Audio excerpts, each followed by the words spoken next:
आज मैं आपके लिए मूर्ख राजा की कहानी लेकर आई हूँ। एक समय की बात है, एक मूर्ख राजा अपने मंत्रियों के साथ रहता था। एक मंत्री ने सलाह दी कि सभी वस्तुओं के दाम एक सिक्के के बराबर कर दिया जाए। दूसरे मंत्री ने सलाह दी कि रात को दिन तथा दिन को रात बना दिया जाए।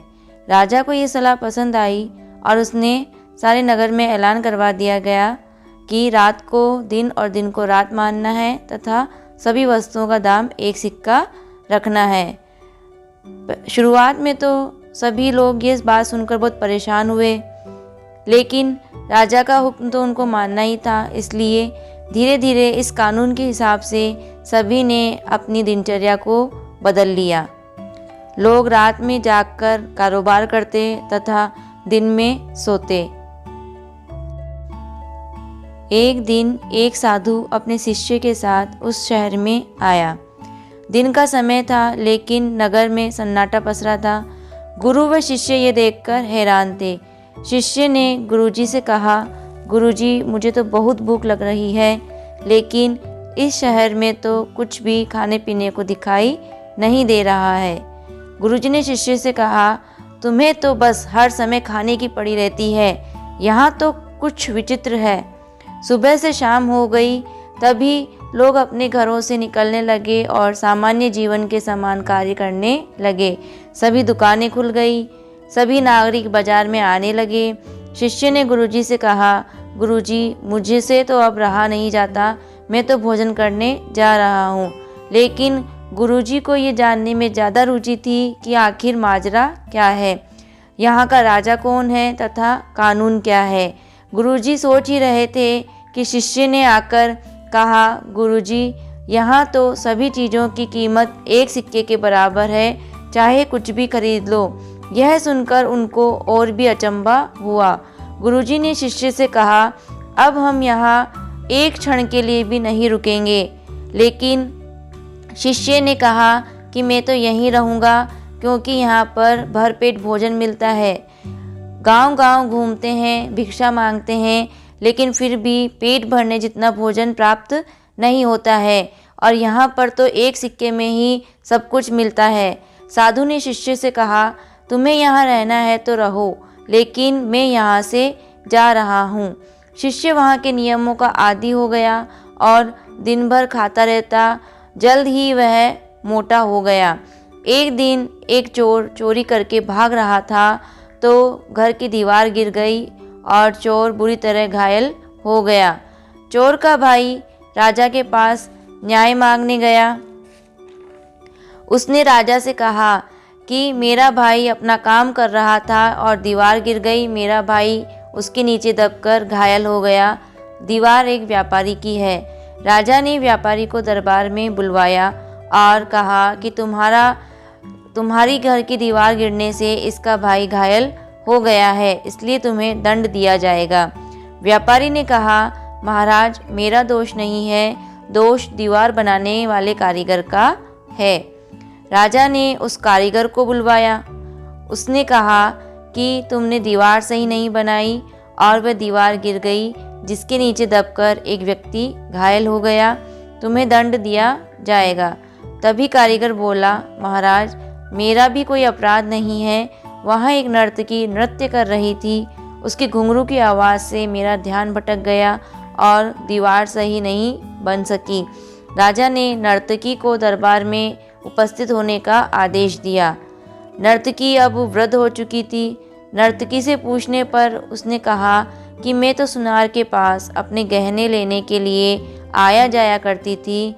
जो मुझसे बहाने करता था, वो मेरे गहने मुझे समय पर नहीं दे रहा था। इसमें मेरा कोई दोष नहीं है। अब राजा ने सुनार को दरबार में बुलवाया। सुनार यह सुनकर हैरान रह गया कि उसे एक व्यक्ति के दीवार के नीचे दबकर घायल होने के कारण दंड दिया जा रहा था। सुनार ने कहा, मैं तो इस नर्तकी को बार बार इसलिए बुलाया करता था क्योंकि मुझे एक व्यापारी के गहने पहुंचाने थे। राजा ने पूछा, वह व्यापारी कौन है? सुनार ने पहले व्यापारी की तरफ इशारा किया। राजा ने व्यापारी को बंदी बनाने की आज्ञा दी।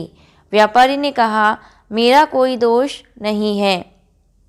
तभी राजा ने देखा कि व्यापारी को जिस ट्रॉली में बिठाकर सजा देनी थी वह ट्रॉली तो बहुत ही बड़ी थी और व्यापारी उसमें से फिट नहीं हो सकता था। उसने आदेश दिया कि इसके लायक व्यक्ति को ढूंढा जाए। सैनिकों को एकमात्र वही व्यक्ति जो इस ट्रॉली के लायक मिला वो था शिष्य। वे उसे राजा के दरबार में ले गए, जहां उसे दरबारी सारी बात विस्तार से समझाए। तभी उसने चिल्लाना शुरू किया, गुरुजी, गुरुजी। उसी क्षण अचानक वहां एक साधु प्रकट हुआ। सभी भौचक्के रह गए। साधु ने शिष्य से कहा, मुझे यह बताओ समस्या क्या है। शिष्य ने सारी बात विस्तार से कही। साधु ने बस ऊपर देखा और मुस्कुराया। महाराज, मैं अपने शिष्य की जगह लेना चाहूँगा। शिष्य ने कहा, नहीं, मुझे दंड दिया जाए। दोनों गुरु शिष्य झगड़ने लगे। यह देखकर राजा ने बोला कि तुम झगड़ क्यों रहे हो। गुरुजी ने कहा कि आज एक ऐसा मुहूर्त है, जो भी मृत्यु को प्राप्त होगा उसे फरिश्ते लेकर जाएंगे। यह बात सुनकर राजा सोच में पड़ गया और उसने आज्ञा दी कि मुझे और मेरे मंत्रियों को ट्रॉली में बिठाकर पहाड़ से धक्का दिया जाए, जिससे कि हम सीधे फरिश्तों के साथ स्वर्ग में जा सकें। और ऐसा ही किया गया। ट्रॉली में राजा को उसके मंत्रियों के साथ बिठाया गया और पहाड़ से धक्का दे दिया गया। जब वे नीचे की ओर गिर रहे थे तो वे ज़ोर ज़ोर से चिल्लाने लगे, लेकिन साधु ने पहले ही वहाँ पर एक नेट लगा रखी थी।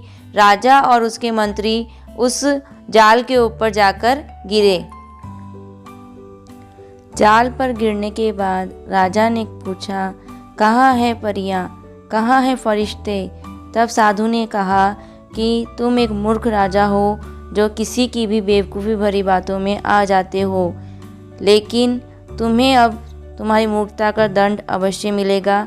तभी राजा साधु से अपने किए गए अपराधों के लिए क्षमा मांगता है और कहता है कि मुझे शासन करना नहीं आता है, मुझे बचा लीजिए। मैं आज के बाद ऐसी मूर्खता कभी भी नहीं करूँगा।